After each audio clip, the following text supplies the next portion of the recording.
Do you need anything? Got him?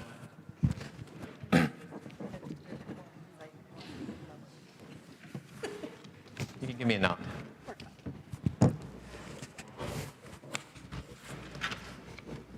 Okay, good. Looks like we're ready together. Feel free to get more goodies or something as we go along. It's kind of like when you go camping or hiking, though, the sort of packing in and packing out. You have to bring your, don't pack into the pew your trash and leave it. Just take it with you.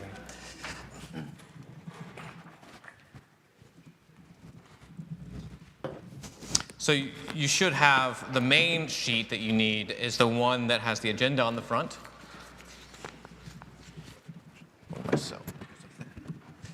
Then there's some financial things as well. There's another packet. And then there's a time and talent questionnaire. We've done one of these before. This one's adjusted a little bit.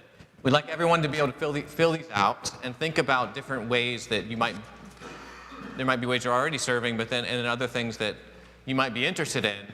If you go through this, then we can have people who lead different ministries or different opportunities reach out and talk about what it might mean to get involved in that. If you're already doing a million things, this isn't pressure to do more.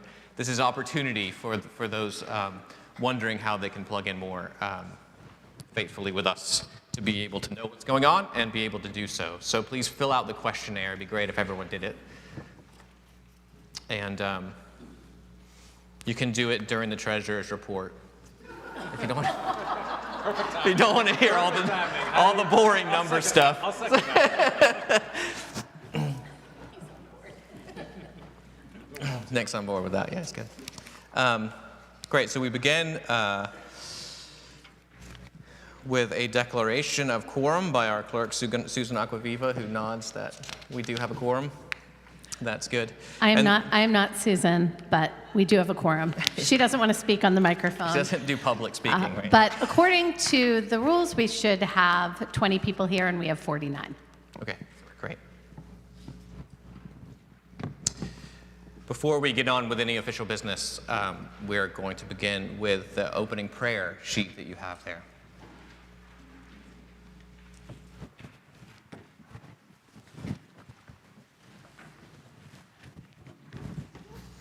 Lord, open our lips. Our mouths shall proclaim your praise. Glory to the Father, and to the Son, and to the Holy Spirit, as it was in the beginning, is now, and will be forever. Amen. Let the word of Christ dwell in you richly, teaching and admonishing one another in all wisdom, singing psalms and hymns and spiritual songs, with thankfulness in your hearts to God.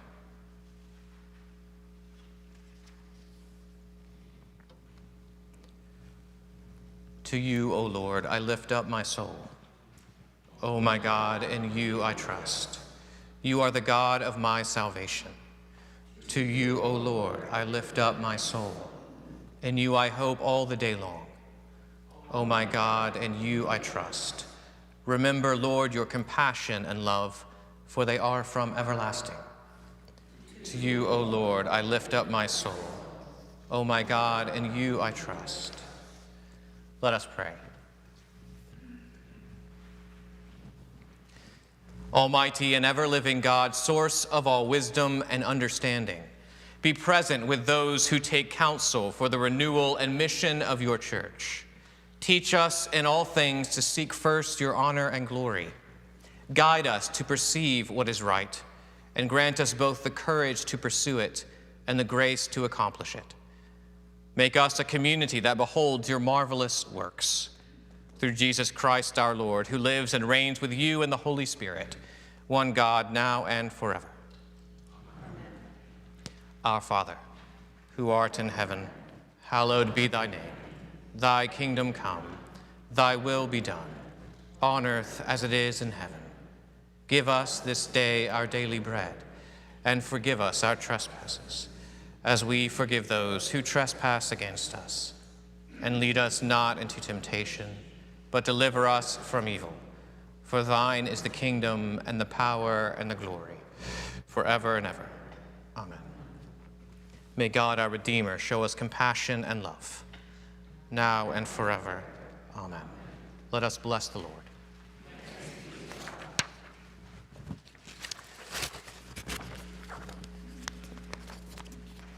Okay, so the 2024 annual meeting minutes were sent out to the parish. If you had a chance to look at them, we just need to see if there are any corrections or amendments to that. I don't think they're actually printed here, are they? But they were sent in advance. Yeah. It is when people read it, the updates for the garden committee and the coffee hour were on last year's notes. They were not, that was not updated, it was submitted. Oh, for the report. Yeah, the annual report. That's okay. So that should go to the minutes. Well, no, it's not. But it should be noted that it's. Okay, and noted in this year's minutes that the annual report that went out. Okay, fine, no problem. So for last year's meeting minutes that were sent out. Yeah. Okay.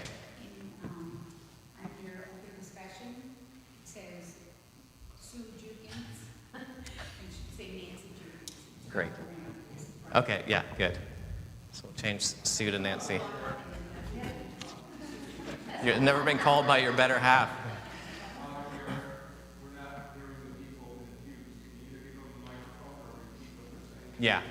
Yeah, sure. For discussion time, we'll definitely go around for the mic. For now, we're just with like correction of minutes and things. I'll just speak it. We do have some people joining us, I think, on broadcast as well. So welcome to all of you. A quick review, the sort of rules of order. If you're a member in good standing here and present, you can vote on things. The only things we have to vote for, I think, unless something else comes up, is new vestry members and things as well. So if you're joining us via broadcast, feel free to ask questions in the chat or make comments or whatever. Have to be present according to the bylaws to vote this year. Okay. So any other corrections to last year's meeting minutes? No. Those don't require a motion to pass. They will say pass.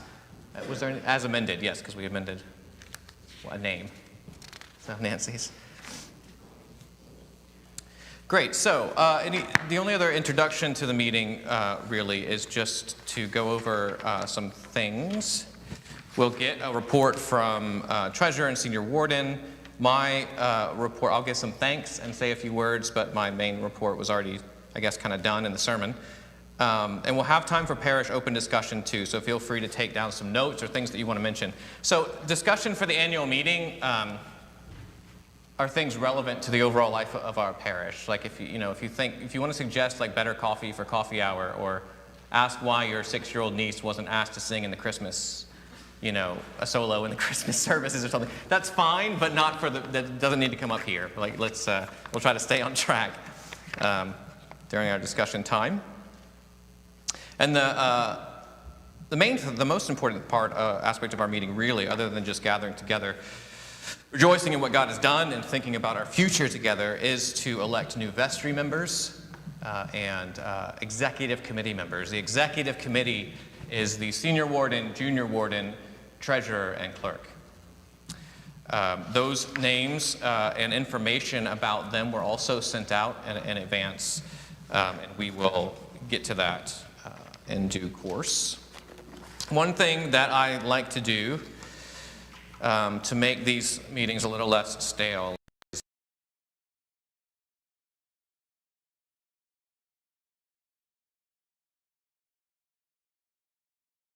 our church signs, but they're new ones, not ones that we've done.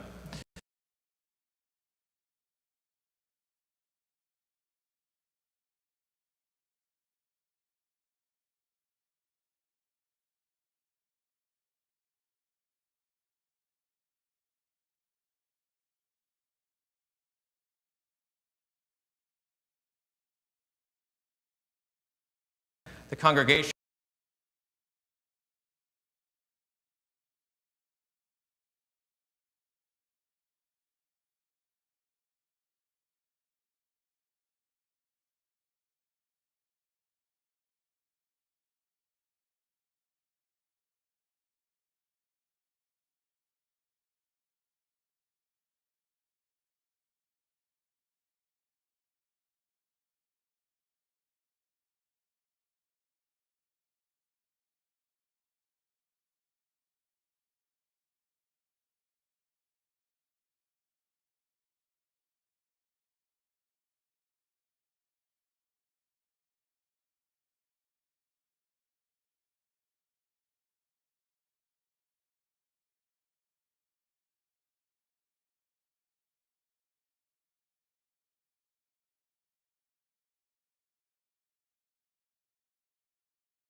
Well, I'll get to it. A few more. So the choir will meet at the Larson House for fun and sinning.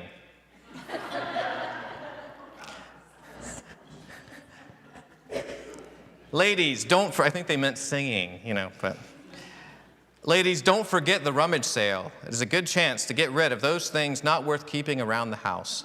Bring your husbands.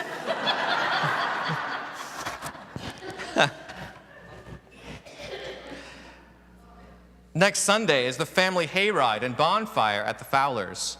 Bring your own hot dog and guns. Friends are welcome. Everyone come for a fun time.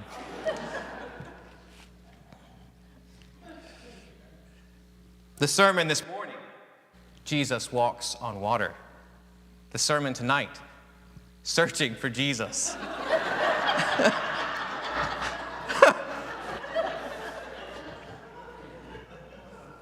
Barbara C. remains in the hospital and needs blood donors for more transfusions. She is also having trouble sleeping and requests tapes of Pastor Jack's sermons.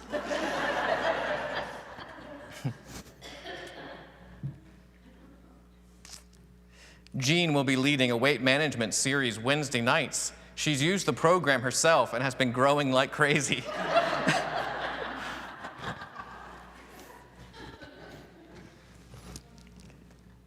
Two more, and then we'll come back to those. If you're going to be hospitalized for an operation, contact the priest. Special prayer also for those who are seriously sick by request.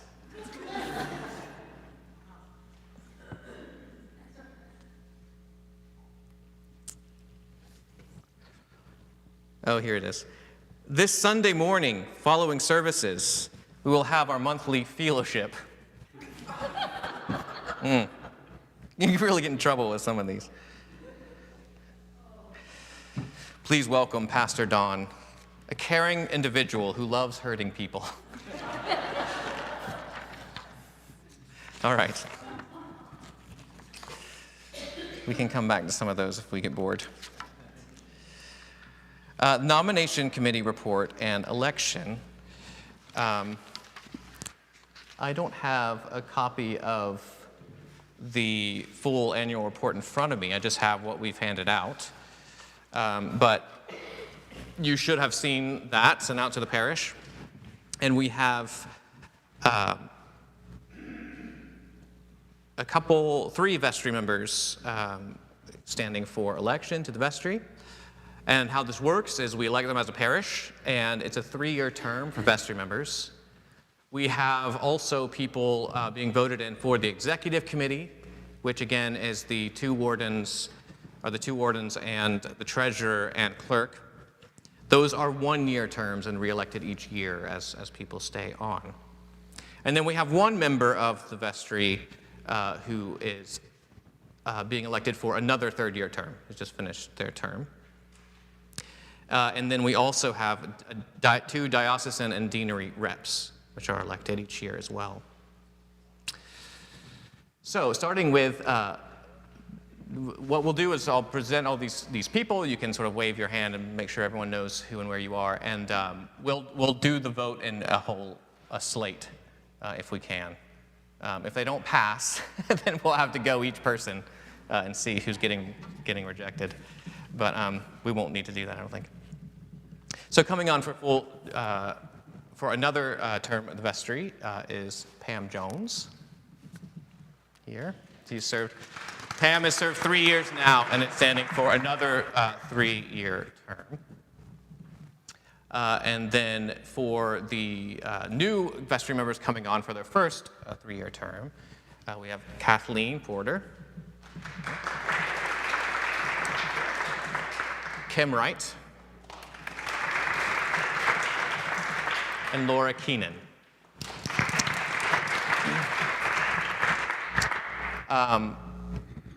They've all been heavily involved in different ways in our parish and in other parishes before moving here, some of them as well. And it's a joy to be able to welcome them onto our vestry. The vestry has a fiduciary responsibility for the parish. They make decisions and things as a representative body for the parish because we can't be together every day, deciding things, all of us.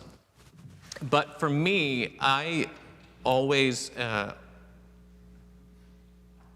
want to invite people to stand for election to the vestry who represent Christ to us, right? Who demonstrate our identity to us, who put forward a kind of leadership, whether that's outward, big, bold leadership, or whether they're a quieter person or whatever, it doesn't matter, that demonstrates to us who we are and helps us live in the way of Jesus. And so that's, and people do that in all sorts of different ways, behind the scenes and in front of the scenes, whatever. And so that's who I think these three people are, and the rest of our vestry are, and so it's wonderful to be able to vote on them. But there is also the responsibility of practical things as well. And the way that our vestry is set up, too, just to remind people, or if you don't know, is that we have people who are kind of over different ministries called shepherds. So whether that's property stuff, or whether that's stewardship, or whether that's different kinds of ministries that we have in the community. And so we haven't. When new members come on, I like for them to be able to gravitate towards things which appeal to their gifts and their desires and what they want to do. And so we haven't assigned, shepherd roles for new members to be voted in yet. But that's sort of how it works, just to remind people. So let's go ahead with the vestry members before moving on to the other offices. And so, would someone like to make a motion that we elect Pam Jones to another 3-year term on the vestry, and Laura Keenan, Kim Wright, and Kathleen Porter to a 3-year term to serve on our vestry? Excellent. So motion made and a second. Second. Lots of seconds, so pick one. Dorothy, just a second. Okay, and we'll do voting by a show of hands. All those in favor? And any opposed? Excellent. Welcome to... I wasn't opposed, I was just answering. Our senior warden is opposed, so... well, let's give him a round of applause and a welcome. We're so grateful for you.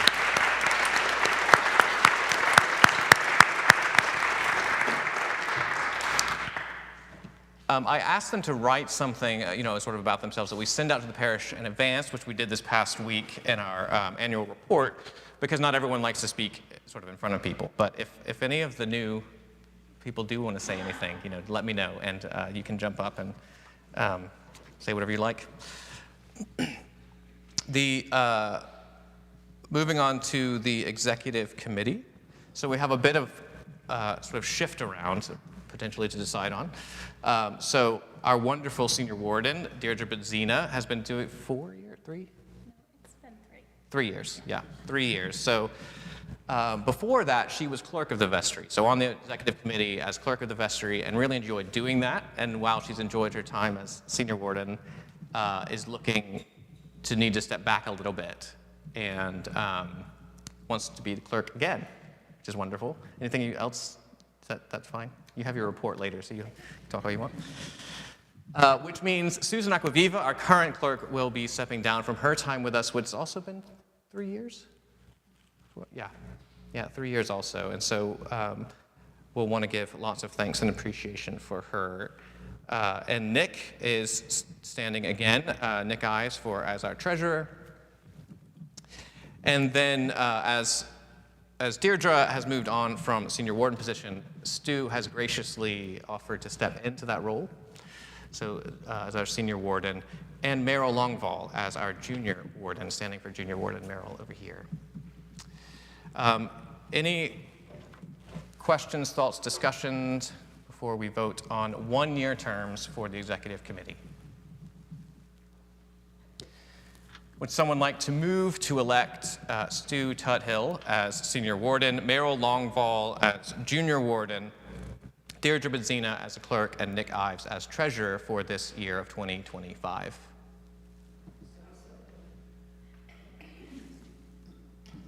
Okay, and a second?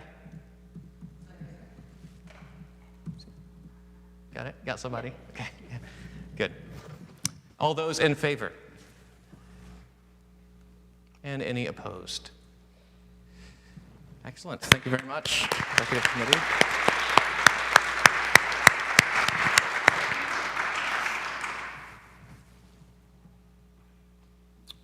And then lastly, we have our deanery and diocesan reps. For the last few years, Emily Russin and Allison Novello have held these positions, and they have graciously offered to do so again. This involves, so our deanery reps, so in our larger, there's a group of churches throughout the Merrimack Valley that makes up our deanery in the diocese, so it's sort of a smaller group, and then the whole diocese, the Diocese of Massachusetts, is basically everything east of Worcester and up and down the coast in Massachusetts. And so they serve as representatives of our parish to those bodies, to the larger diocesan body and to our deanery, to bring the needs and concerns to and from, so just to work as liaisons between those larger bodies and our local parish. And so that, as I said, Allison Novello and Emily Russin, who I don't think could make it today, have offered graciously to do this again. Any discussion or questions or anything about this before we vote? Can we have a motion to elect again, to re-elect Allison Novello and Emily Russin as diocesan and deanery reps? John Neal. And second from Betsy.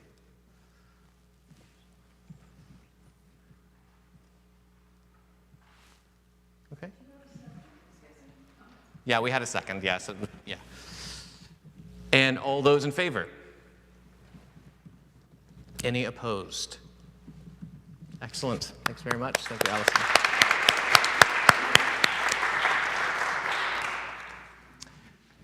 I think that's all of them. Have I missed anything, have I? Okay, good.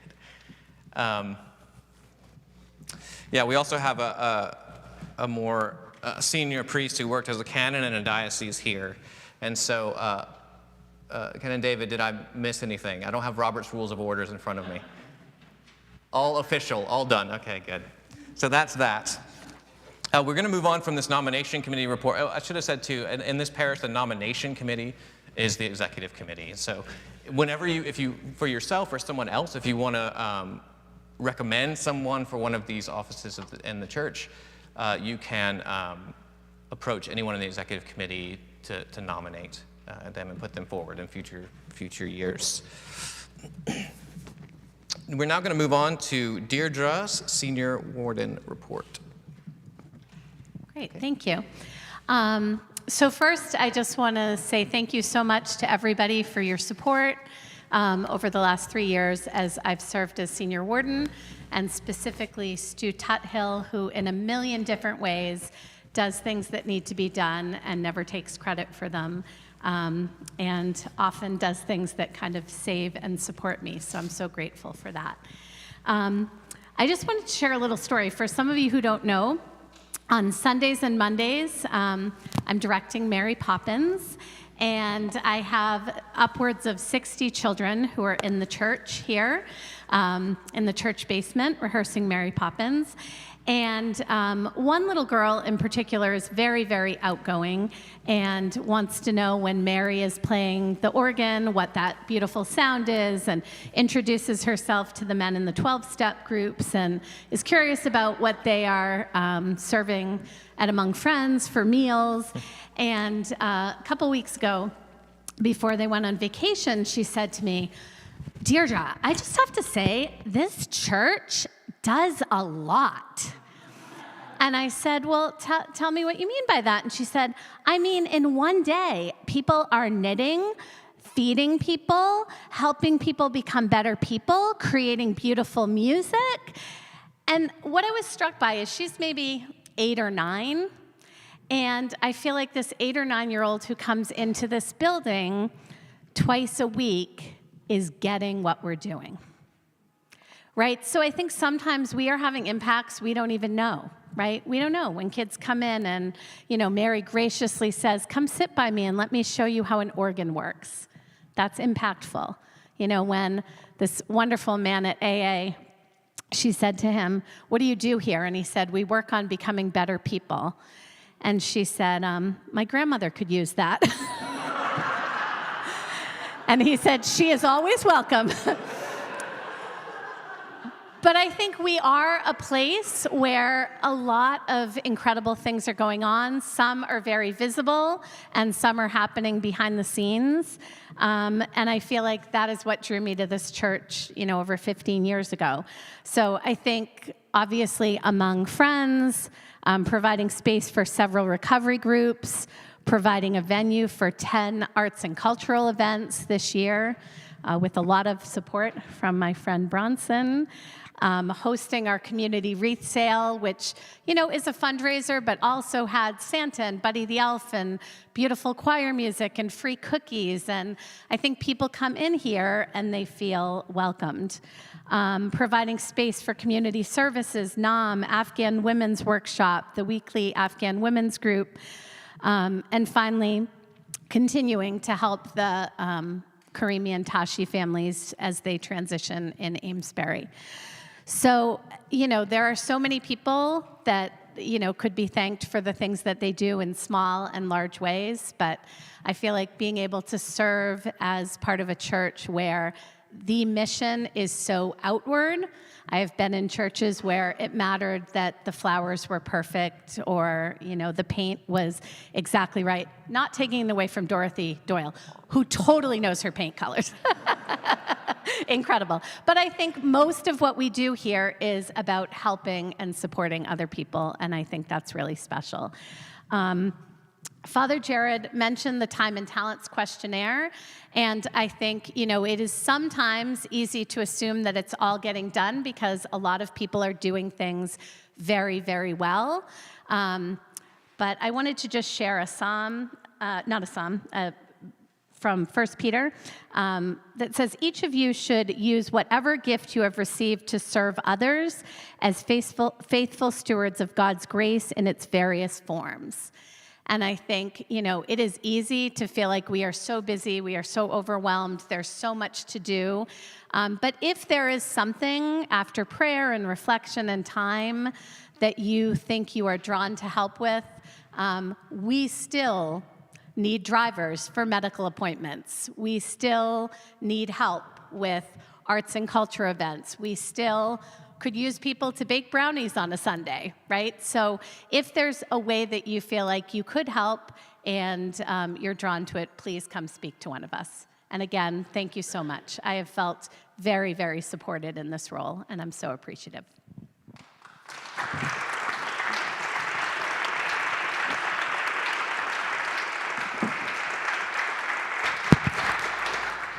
And Deirdre obviously is thankfully staying on the vestry and the executive committee as the clerk, which is wonderful. But so we don't have like a parting going away because we're not going anywhere yet. But we wanted to give you these flowers. Yeah, thanks so much. Thanks,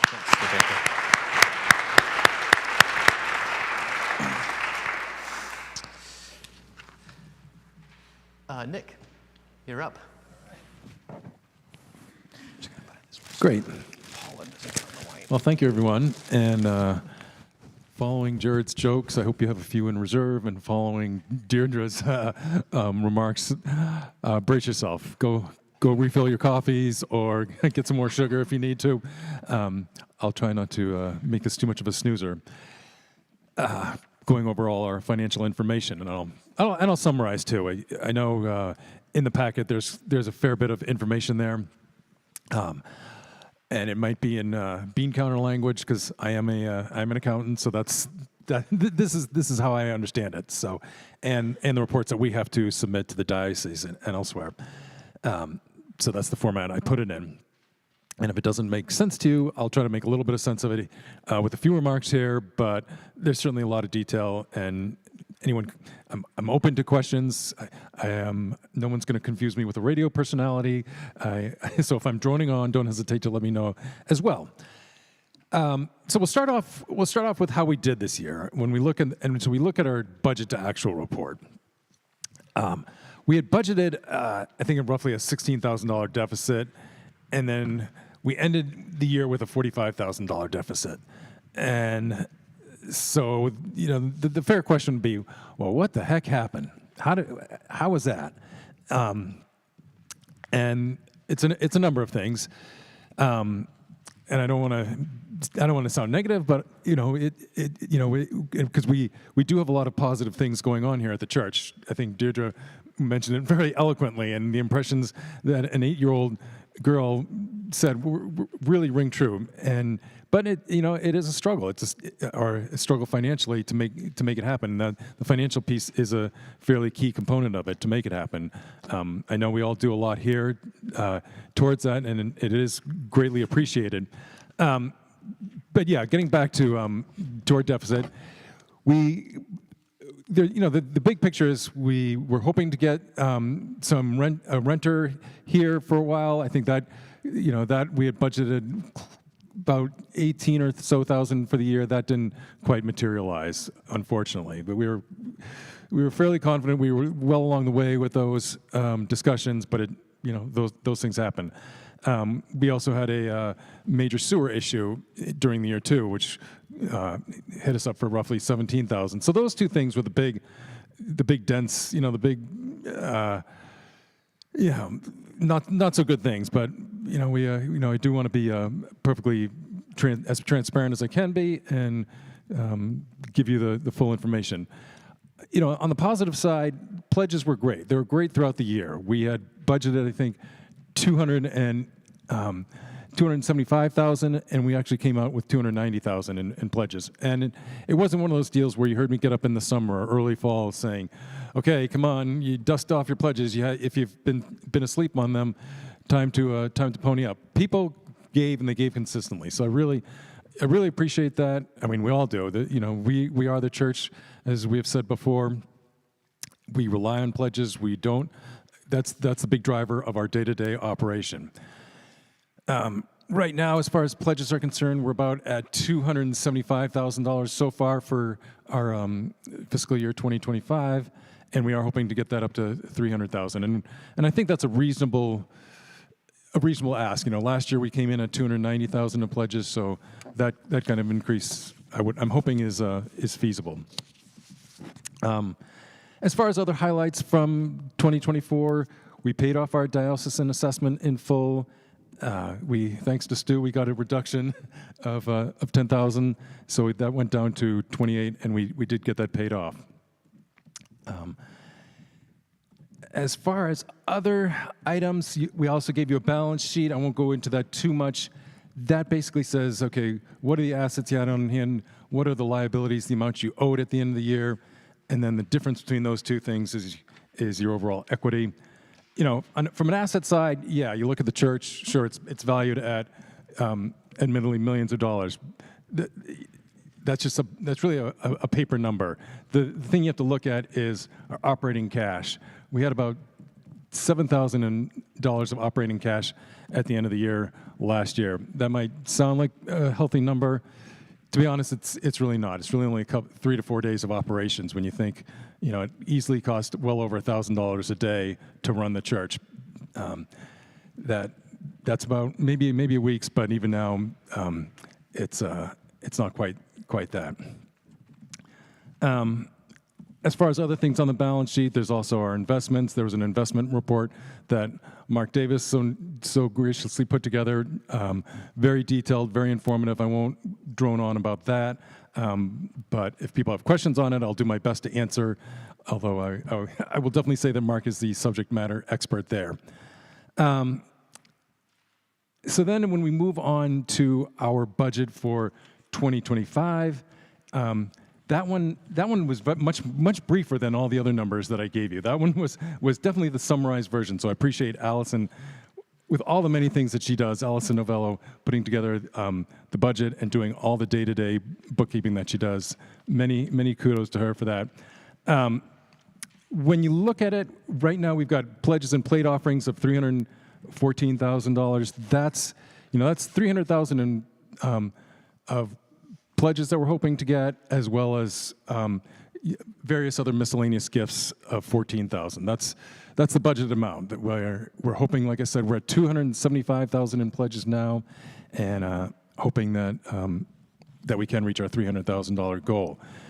As far as other income is concerned, that other income number that I think is at $28,000, that's the income that we get from our investments that Mark described in his investment report, less the amount that we pay on our Stokes loans. Those are the loans that we've taken out. We took out another one for, what was it, 68,000 or roughly so, Stu, in 2024. And then, so we're paying that down, and that's helped out with the number of needed improvements, necessary improvements, and around the church.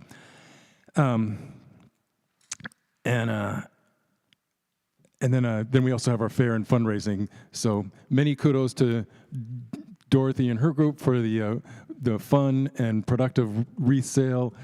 I want to encourage everyone to buy the March Madness calendars. Lainey and I each got one, so we're hoping, thinking positively, but would hope everyone takes part in that as well. On the expense side, obviously, the big expenses that we have are our staff salaries. Jared and Mary and everyone, they make the church run, but it is a pretty lean budget. There's not a lot of fat in this $14,000 deficit budget that we've got, and I think we're keeping costs to a minimum. It is going to be tight. We're hoping to stick with it though, and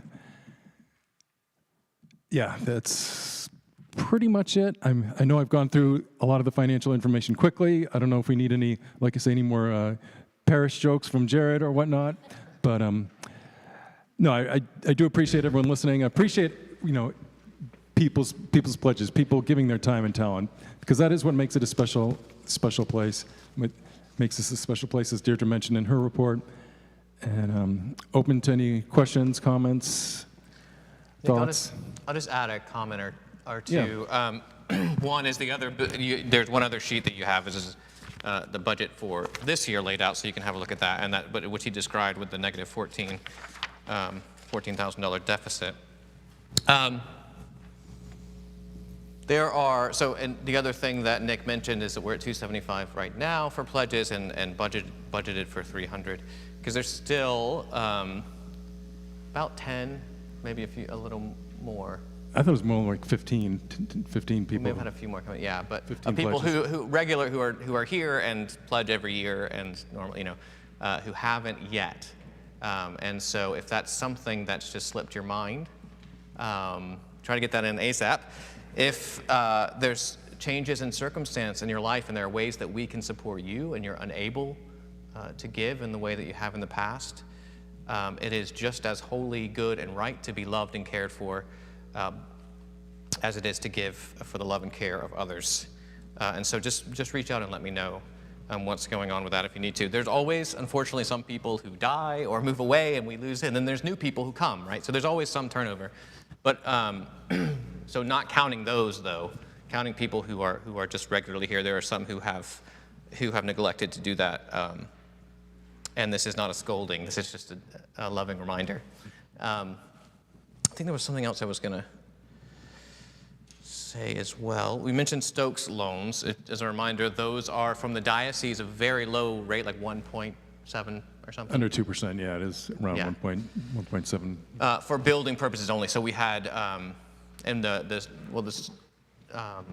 you also mentioned the sewage issue with 16. There was also chimney repointing and leaks in the roofs and stuff like that. And the ramp, yeah, loads of building stuff. Yeah, loads of building stuff. That makes up for the larger deficit we had in 2024. It's unexpected building costs, and we'll get to some of that too, and how we're looking to address some of that in the future in a few minutes. But any other questions about the budget itself, or? I got a Yeah. question. Okay. Yeah. You hear me? Yeah, we can. Okay, question for Nick. Can you speak to the major line item on the balance sheet about the Amesbury house? Right, that's basically what we bought the house for. Let's see, let me get it here so I can speak accurately numbers-wise. Yeah, so when we purchased that in 2023, we purchased it for $738,000 roughly. I know we got an anonymous donation of, I think it was $100,000. I know we dipped into our endowments for roughly 200,000 of it. So, And another 100,000 raised as well. and another, yeah, right, another 100,000 was raised from various from the community, really, to pay towards that. And then the balance of that we took as a loan. So we've got a mortgage on the Amesbury house at the end of the year. You'll see down in the liability section of $333,692. So that's what we owe as far as the mortgage on it. So that's the summary. Is that answering your question, Pete?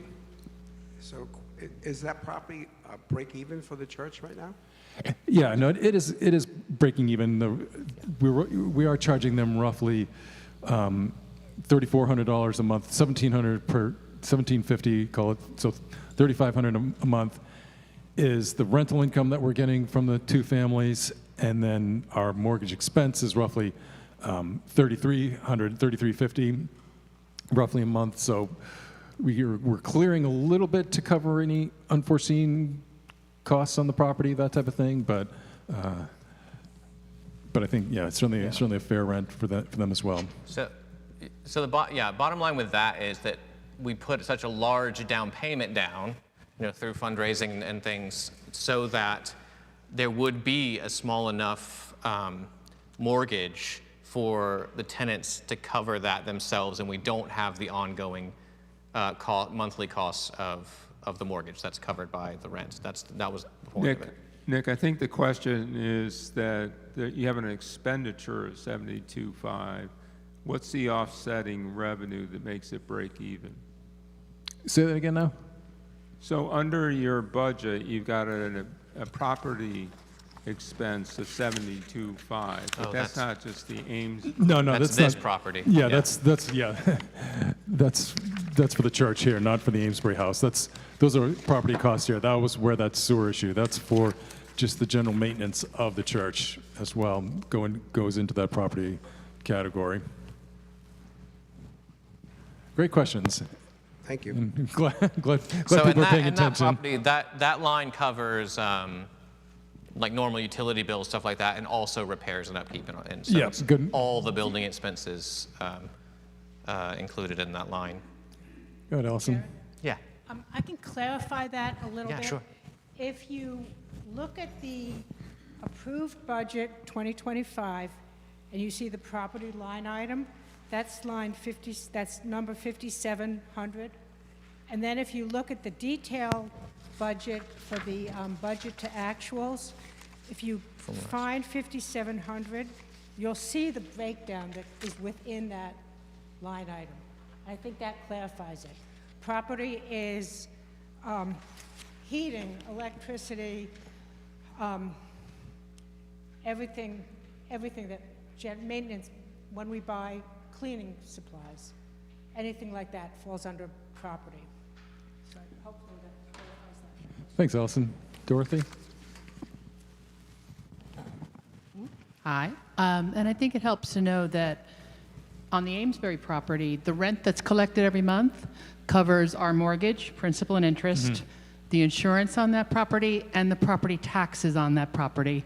And there's a reserve for maintenance or repairs for the property. So the property covers itself, and it's not a draw on the church's cash flow. Okay? Does anybody have questions on that? What is a giant draw on the church's cash flow is this place, right?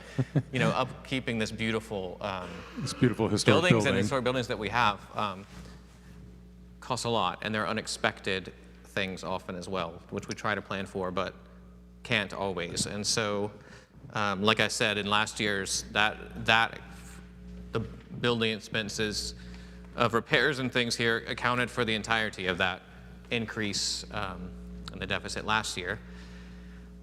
With so many things in both 2023 and 2024 having been fixed, we're crossing our fingers that this year there won't be a lot of unexpected things.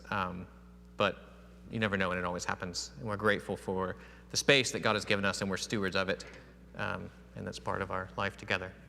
Very much so. Well said. Yeah. I have two. Sue or I Nancy? think- What? This is Sue speaking. No, I have one quick question about, you mentioned about the stewardship, and we're short like of 10 or 15 people. Is there an effort to reach out to those people? Yeah. Okay. Yeah. And then my other question is to you, Nick, when you began talking about the deficit. So do we have a plan to take care of that deficit, or does it just stand as a deficit? Yeah, that's a great question. That's something that we brought up in our finance committee meetings and our vestry meetings. Is okay. Well, how are we paying for this? And I would say last year that we paid for it through, we had gotten the year before. We had gotten this thing called employee. It's kind of crazy. Retention. Yeah, called an employee retention credit. And thanks to Stu's efforts and others, we were able to get $38,000 roughly of employee retention credit funds, like our parish did. A lot of churches were able to apply for this federal program and get these employee retention credits. And I was hoping that we could keep them in reserve, and use those for a rainy day fund. Well, that rainy day was a good part of last year, and that's what covered last year's deficit. This year's $14,000 deficit, it's covered with the cash we have on hand. We have some in reserves that we may have to draw on. We're hoping for additional funds from the what is it called, the resettlement partnership, because we had to expend some in the past for There's a few for the thousand Amesbury left for property. that, yeah. So those are ways we're hoping to cover this year's deficit. But it's obviously it was a tricky process that Allison helps out tremendously with, as far as helping manage the day-to-day responsibilities of that. So, yeah, great question. Go ahead again, Allison. You got another point? Nick, I'm wondering if you can give a general coverage of what the second Stokes loan covered last year. Yeah. So I want to say that covered the ramp, that covered the chimney. I'm going to turn to Stu here too. Don't hesitate to help me out. There was some window rot and soffit, Right, window rot painting. soffit rot Yeah, there repair was- across around the church, stuff like that. Yeah, all the window painting. Yeah, the bats in the belfry. Dealing with that. Let's see. Anything? Okay, those are certainly the major things. I think that. Yeah.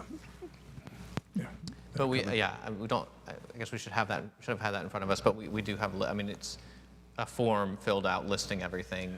When you apply with for the loan, with their yeah. expenses to the diocese, and they Yeah. paid for these specific things that Yeah. for the building.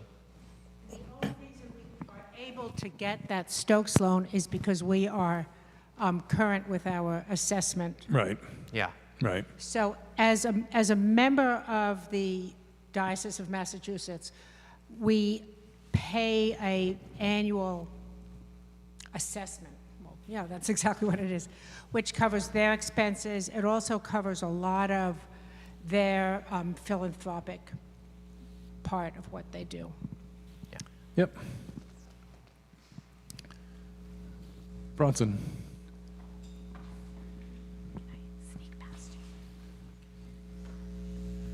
I just wanted to ask, it's not so much a financial, but more... Yeah. Yes, you're good. Okay, sorry.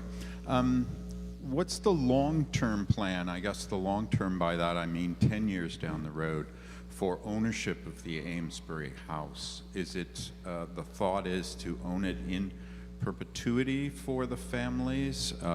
Do the families have other plans?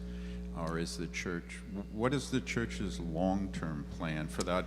Given what you're saying about the church, this is what happens to New England buildings. It's going to require major renovation over time, just like my house, just like the church is. So I guess I'm wondering what the long-term is. Thinking is. Do you want me to answer that, or do you? Sure. Yeah. I'll let you. So thanks, Bronson. The reason we purchased that as a parish was because this separate organization, which is now a separate 501c3, which exists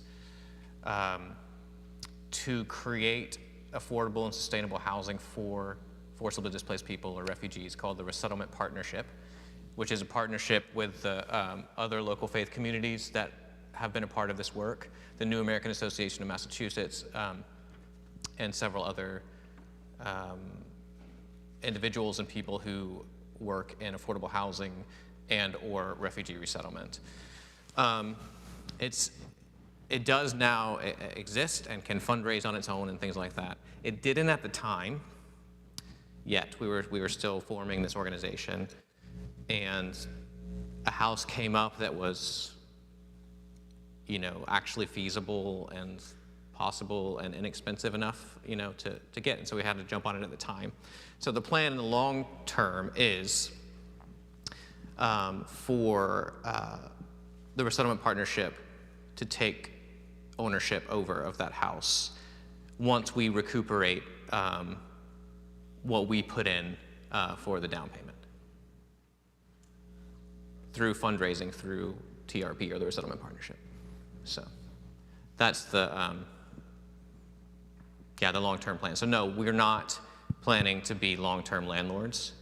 It was just a way for us to step out in that risk of God's love and make something happen that needed to happen in an instant, right, for the time. But we're not planning on hanging on to it forever.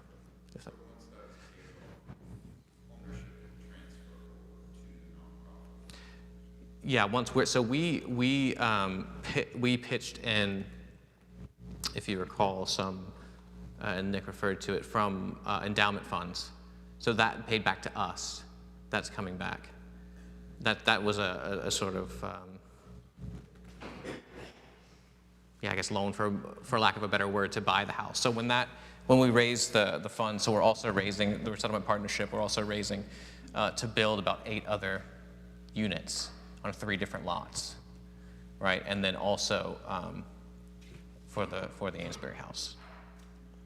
So you could say that the long-term goal is to keep it as affordable refugee housing. Yes. But we're not in the game of being landlords for the long term. We're providing it as a short-term, call it a short-term bridge, you could say, until the Resettlement Partnership gets its feet under it and gets, I'll say, fully established, and then the plan will be to transfer it over to the Resettlement Partnership. Yeah, and that's a really good point. The overall, aside from ownership, the overall goal is, yes, forever, perpetual, affordable housing for refugees, right? But we won't be in charge of that, over the long term. So is this still a role model? Hold on, we can't hear you if you do that. I'll be back. I can hear you loud and clear, So is it basically a role model still for the diocese? We're pretty much the first to have done this. But not just necessarily for the diocese, but in general, we're creating the first system of refugee housing in the country that we know of, that HUD knows of, that the Office for Refugee Resettlement federally knows of. We haven't been able to find other models or other ways to make this happen, which is why we're creating a new model. We can talk more about that, what the model looks like and how it works, if we have time or at another time, or you can go to the resettlementpartnership.org and look at it there. But it is we are trying to create something that can be replicated elsewhere as well, so that it's not just something in our area. Yeah. Great questions. Kathleen has a comment. Hi, I just noticed that the Christian Education Fund was $250, and I was just wondering, I don't know if this is the time to ask or not, but kind of like what is that going to cover, and what are the plans for like a larger effort to recruit children and families and to support the ones that are here? So. Yeah, we still would like to hire, sorry, Nick, do you want to? Go ahead. Stu, yeah. Deirdre and I have been talking about that, as a matter of fact. And I had a discussion with Mary this morning, and I was interested to see the background that Laura has, so she can get involved in that as well. I think a collaboration between people that, and of course you coming on the vestry as well, that maybe we can make some things happen that just haven't come to fruition in the past. So that'll be a big goal of the vestry this year, at least in my mind. Yeah. And we have posted a job description, but we just did not get a lot of traction. We did interview one person, but they were not really right for the role. So it's not that we don't want it, because we really want it, but it is a bit challenging to find somebody who's a good fit. So Mary has a wonderful idea about starting a children's choir, and I think often the ways that we get people into the church is through them being involved in something that happens in the church. So that's exciting. Yeah, and we do also, there is a, the manner in which we were planning to, and still hope to at some point in the future, if we can find the right person, hire someone as a part-time position, is that in addition, so this budgeting is basically just for materials and things that, we're using with the kids. But there's a youth and children's savings fund with some money in it. Not a whole lot, but enough to get someone going if we could find the hire. But yeah, we just weren't able to. A sort of 10, 12-hour a week thing, it's just really hard to find the right person for that,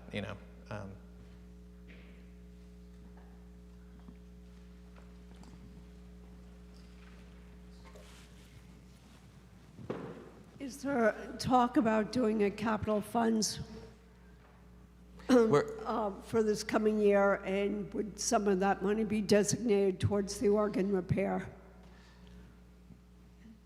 Thank you, Annie. Yes, we're going to talk about that coming up. So, any other thoughts on budget, finance stuff? Well, we can thank Nick and Stu as assistant treasurer. Oh, wait, John.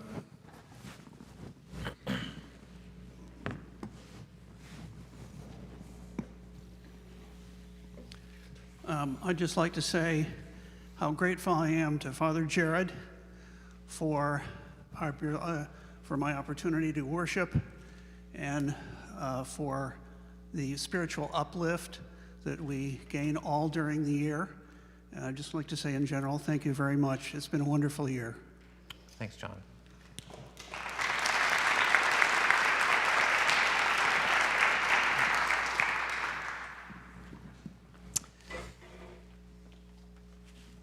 Okay, well, let's give Nick, and Stu actually helps out too as assistant treasurer when Nick is, especially during tax season when Nick's very busy at work. So let's give them both a big thank you.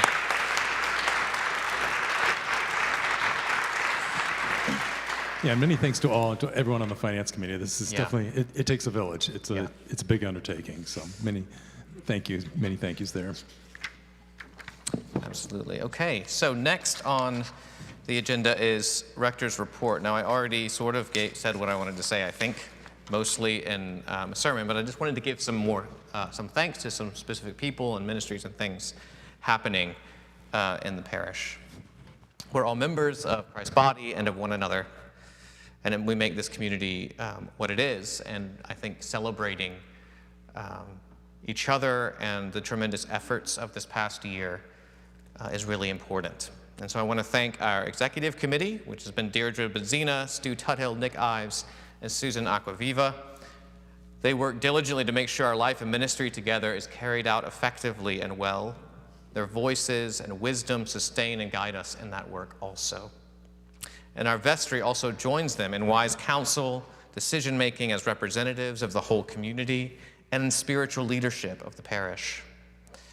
And they are indeed, I can say, those leaders in our community that exemplify Christ's grace and help guide this church family with warmth, compassion, and care. So in addition to the executive committee, there's Sue and Frank, Lisa, Pam, Dorothy, and Merrill. Thank you for your dedication and commitment to this parish and to Christ's service. Your wisdom, understanding, joy, and laughter and care exemplify who we are as a parish and help lead the parish by example.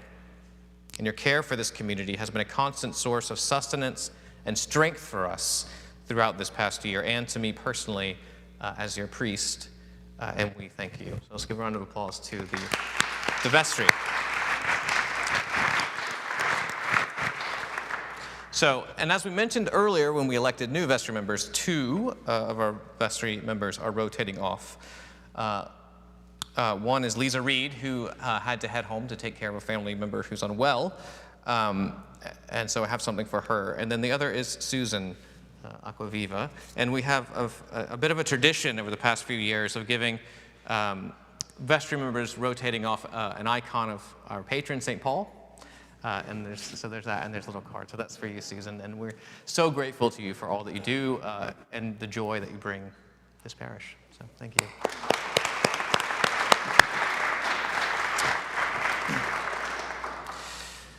Beyond the vestry, of course, there's a whole community here and people who keep us going.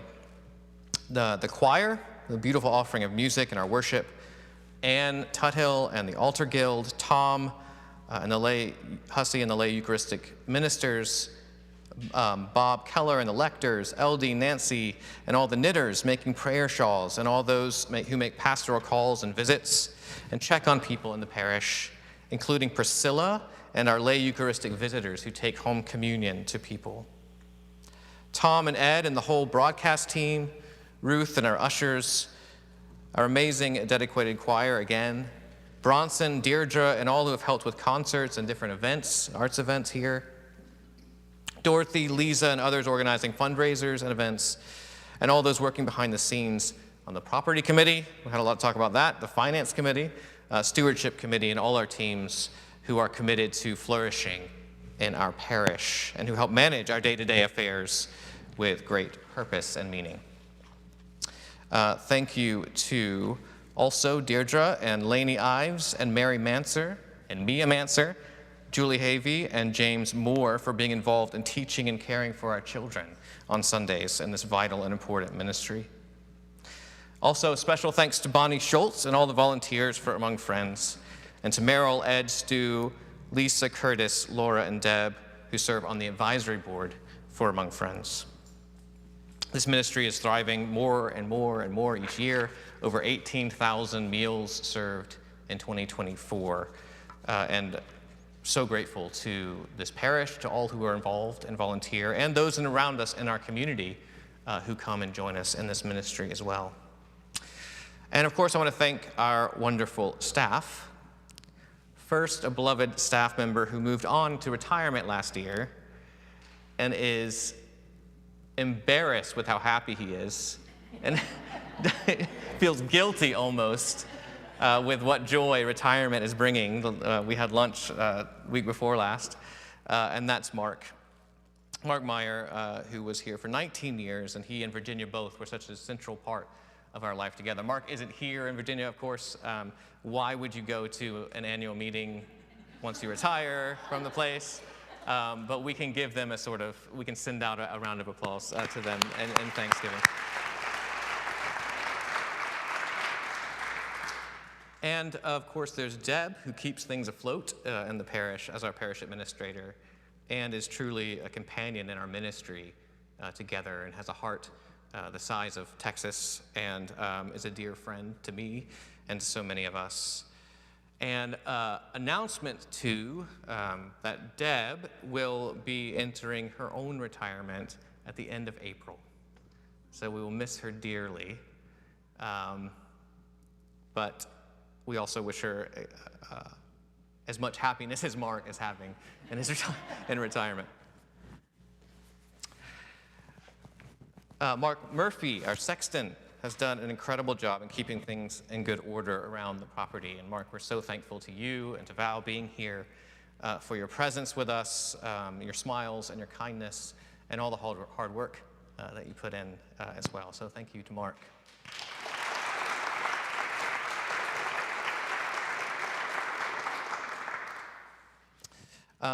It's been mentioned a few times too of Allison's work as our bookkeeper. And Allison comes in at least one day a week, each week, and is here most of the day, taking care of some of the daily bookkeeping, which is, safe to say, a headache sometimes for an institution like this.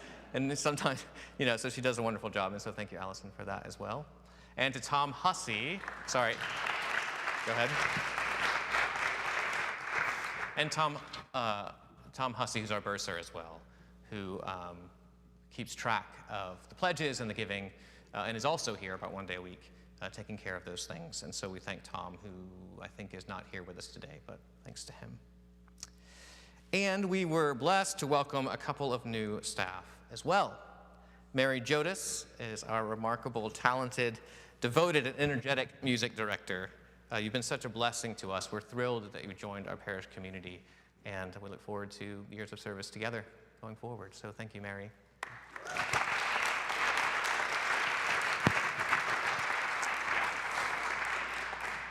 And the Reverend Canon David Lee Carlson joined us as our priest associate. David is a wonderful preacher, pastor, a wise leader, and a great friend to me. And he and his husband Tim are basically the personification of a big warm hug. And so we're truly blessed to have you here with us. So thanks for being here.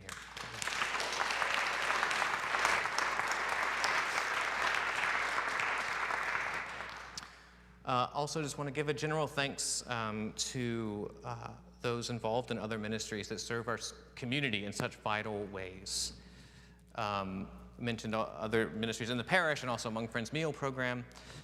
And also want to thank all of those still involved in daily work with the most vulnerable people among us, the refugees that live in our community. They've blessed us with our presence, and to be a blessing to them in return and support. And so many of you are in our parish life together. It's been a real blessing for us. It's a central part of our identity, I think, now, which has been a beautiful thing. It's also been often a difficult and tiresome work for many people. And if you have done anything at all, whether that's give a ride to someone or teach an English class or help with finances or different things that people do, help organize kids' activities or anything like that with helped in putting the new house together or whatever, would you please just stand if you've been involved at all in any way with this ministry to Afghan refugees?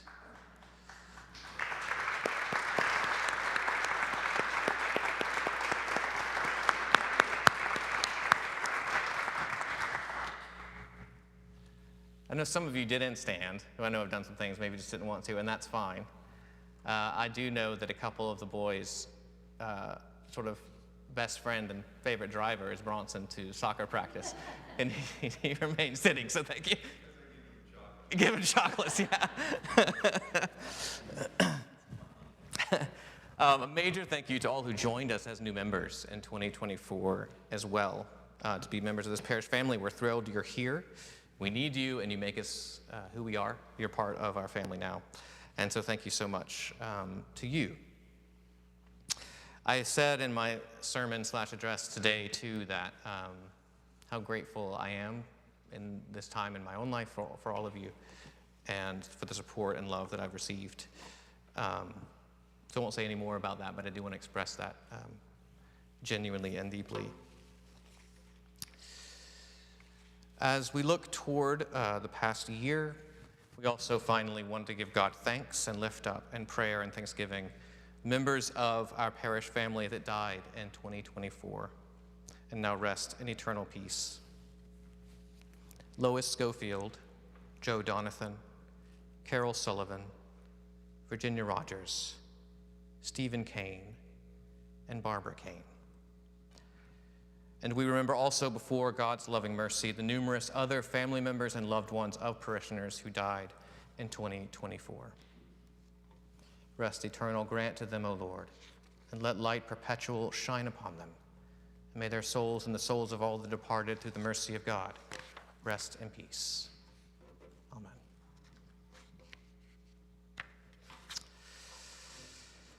Amen.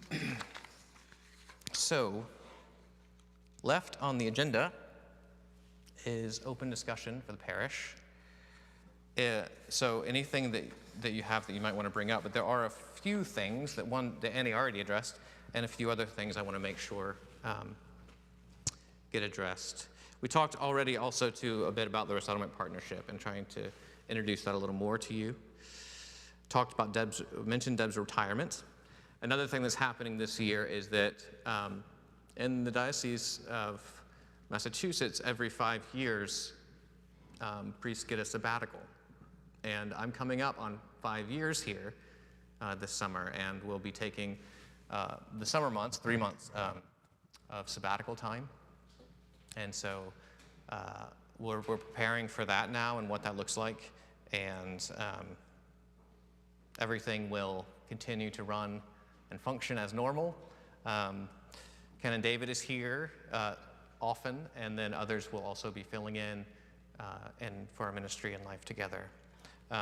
It's a much needed sort of time for me, and I'm looking forward to it, though we'll obviously miss the parish. It was hard to be, the 2 weeks of being snowed out was rough enough, so we'll see what 3 months does, but that's happening this summer. The last thing that I want to make sure we discuss before moving on to any other discussion or things that people have is what Annie brought up already, which is raising capital funds for the upkeep of the building. This one one other thing that this parish does really, really well is keeping up the space. People comment on it all the time. You know, firemen who come in to check the, to do their annual inspections and comment on how well the church is kept, because some of the others around aren't, right? And that's something that we see ourselves as stewards of the beautiful spaces that we've given, and the opportunities for ministry and for love of our community and the world around us and one another that this space gives us, we take very seriously, and we do a really good job of not letting what we call deferred maintenance often in churches that often run churches into the ground, unfortunately. They just put things off and put things off and put things off until it's not really functional anymore. So I'm very grateful to all those who work both with the property stuff and the financial stuff to help us keep on track with all of this. It's really important. What one of the things that we learn while doing that, though, is that we also have to get ahead of it a little bit so that it doesn't have to be deferred off, and we can be good stewards of our spaces. And even as much as we try to keep up with everything, there's still needs, that come up from time to time that we have to take care of. I don't remember how many years ago it was now, before I came, but the roof had to be done not too long ago, these kinds of things. This past year, we talked about the chimneys having to be all repaired and the leaks, the sewer system and all of that as well. So there are all these things coming up all the time, and then there are major improvements and things that have to be made also. Annie brought up the organ. The organ needs to be essentially rebuilt. It needs to be repaired in basically every aspect of its life, and that's $150,000 to do. We have several other things that for the future and sustenance of our stewardship of this place want to and need to get done as well, both for the sake of our ministries and what we can offer to our community, and again, just for being stewards of this place. And we're going to, next month, I believe it's March 23rd is a Sunday, after the Sunday service, have a meeting together to discuss some of these things and the different options, and so that everyone can weigh in and be a part of, kind of thinking through what needs to be done and how we want to do it, sort of within the parish. Again, there's always things going on, right? Whether it's the ramp, whether it's fixing the roof or the chimney, but then there are times when larger capital projects have to happen as well. And so we're going to meet as a parish and then begin a process of going through together what that looks like for us and how we can go about doing it. Any thoughts or questions right now? Again, we're going to have a meeting on the 23rd, laying everything out and getting input from everyone. But any questions about that for the moment? Anything anyone else would want to say about that? No, fine, yeah, good. Good, yeah, just getting started, yeah. So, any other business, anything else for discussion that people have brought? I want to say just one thing. So Father Jared mentioned the work that a lot of people are doing and continue to do with the Afghan families. And I think it's easy to kind of think it's all set, it's all taken care of. But I want to speak specifically about what Betsy and Mary have done, which is tirelessly driven people to appointments. And when you think about if you had, 1 or 2 or 3 children, what was involved when they got sick when they were little, we are talking about 21 people. So it is still a huge need. Lainey and I were just asked, 7 children want to play soccer. And it is easy to say, their parents should drive them. Each family has 1 car, and it is often being used by the parent who is at work. We try to work with coaches and teams and friends. But if you imagine, if you had 2 children who played soccer, you were driving to soccer practices and games 6 times a week. We have 7 children who want to play soccer. So I think, number 1, if you're interested, great. But also, we have not tapped into Amesbury the way that we had hoped. We really thought we would move to Amesbury and we would get a lot of energy from the churches and the schools and volunteers. I know Lainey is going to visit a church next week to speak about this.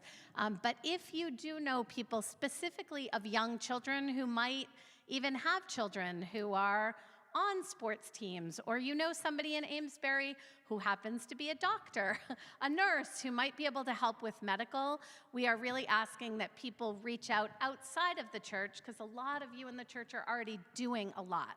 So we're not necessarily saying for you to take on one more thing, but think about, do you know one person who might be able to help? Because it definitely, our volunteer, especially volunteer driving pool, is really small. And we're so appreciative of the people who have driven. I was laughing about Bronson because my mother drove the 2 boys, and they said, "Grammy Sue, you do not buy us the candy like Bronson." So yes, that was a very big pull. So anyway, thank you. If you can think of anybody, please send them our way.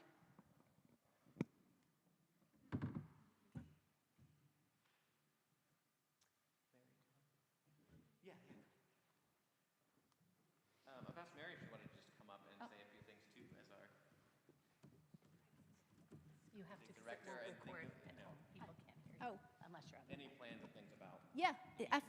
Yeah, thank you. So that was I had a long time to think about what to say, and I needed that.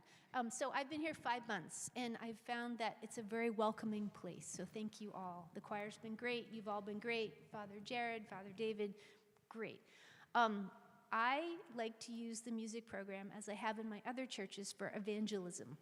We haven't said that word yet, but you do that every day here, except I want to take it a couple steps further with the music program.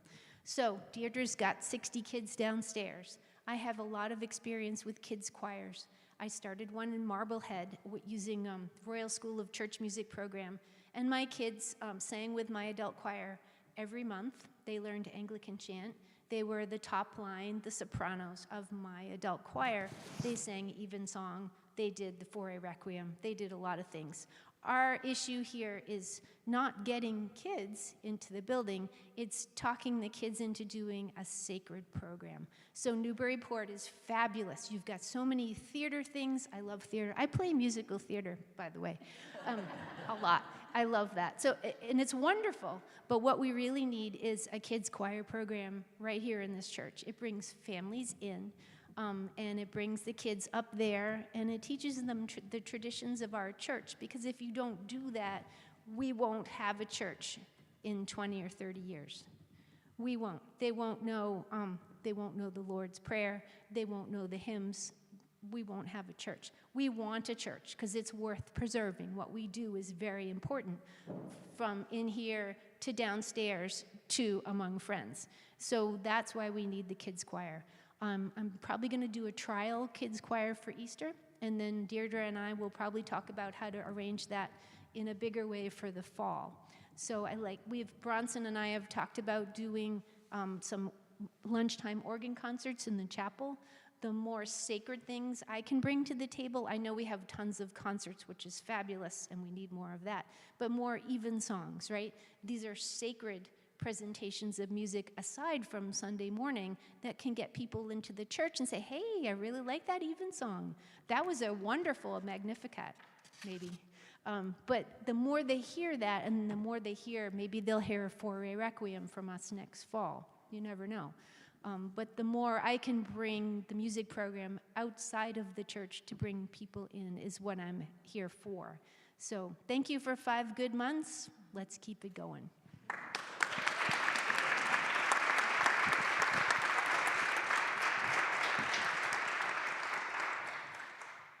Thanks so much, Mary. And it's wonderful to think about the possibilities, going forward with this, and look forward to seeing more. And even song on March 9th. Don't miss that at 5 p.m. Anything else, or any questions for Mary about the music program or anything else? Nancy? Yeah. And the first one is real simple. I want to thank you for the ramp. I don't know how many people use it. I use it every week, and it's wonderful. Personally, it's easy for me to open the door, but at one point there was a plan for a push button, and I don't know if that's still in the plan, but I think of like a person coming in a wheelchair. Would they be able to open the door? So that's one question. And then the other thing is also about accessibility. At one point, we had talked about making 1 or 2 pews accessible. I know we have the back, and that's wonderful, but we had talked about opening a pew maybe up toward the front. And I wonder if that's still something being thought about. So do you want me to ask anything else, or do you want to talk about those? Okay, and then this is real simple. I'm wondering if the minutes could be posted.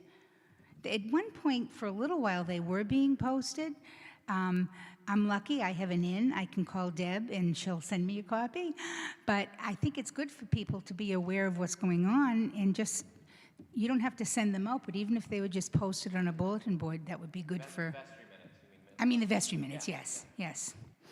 And then the last thing is regarding stewardship.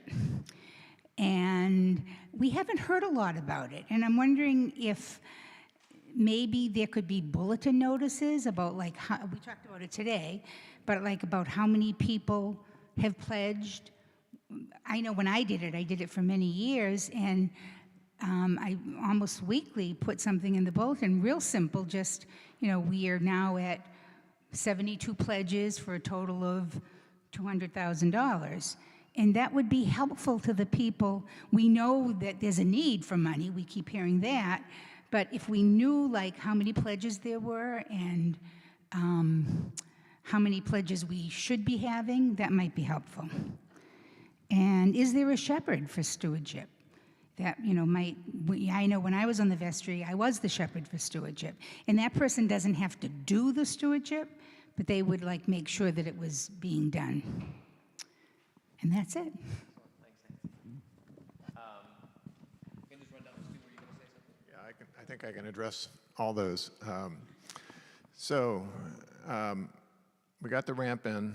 We know we have the door opener over here. That doesn't work very well because, sometimes people think it's on when it's off, or off when it's on, and the door gets left open in the wintertime and it's 20 degrees. But if we move that to the back, then somebody would always be there on Sundays. People could get in. Mark put a doorbell on also, which is very helpful. So we have talked about that. I have a quote to move it, and it's a couple $1,000s. We have another quote for opening up the pews. That's, as of about 4 years ago, that was $5,000, so that's probably $6,000 or $7,000 now. We used to always put financial information in the bulletins, and we used to get complaints about it because people didn't think it was appropriate to see that in a bulletin on Sunday. But for me, I didn't have a problem with it, but that's just me. There was something else. The shepherds. Stewardship. we'll assign shepherd roles at our first vestry meeting, which, by the way, is Sunday, March 2nd after church. I guess we'll start meeting about 11:45 and be out by 1 or so. So that'll be the first meeting, but we'll be talking to people about the roles that they'll play going forward this year. And we have had stewardship in the past. Yep, muted myself. This past year we didn't, but every other year we have. It just didn't, yeah. And the ramp, by the way, today was better than the sidewalks. It was clearer. Yeah, the sidewalks are, yeah. The minutes being posted, we'll do that also. We actually already talked about that recently in a vestry meeting about doing that, so that was on our minds too. Was that all your questions? Yeah, good. Anything else?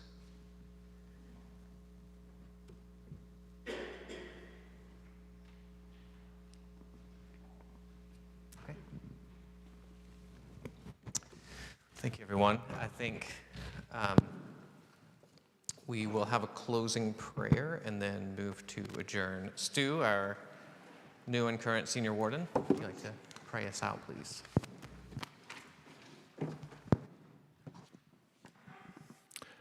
First of all, I want to thank Deirdre. She's always very nice about saying nice things about me, and she is great to work with, I can tell you. So thank you for all you've done. And I look forward to working with you this year. Okay, to close, I have a prayer for the parish. Almighty and ever-living God, ruler of all things in heaven and earth, hear our prayers for this parish family. Strengthen the faithful, arouse the careless, and restore the penitent. Grant us all things necessary for our common life, and bring us all to be of one heart and mind within your holy church. Through Christ our Lord. Amen.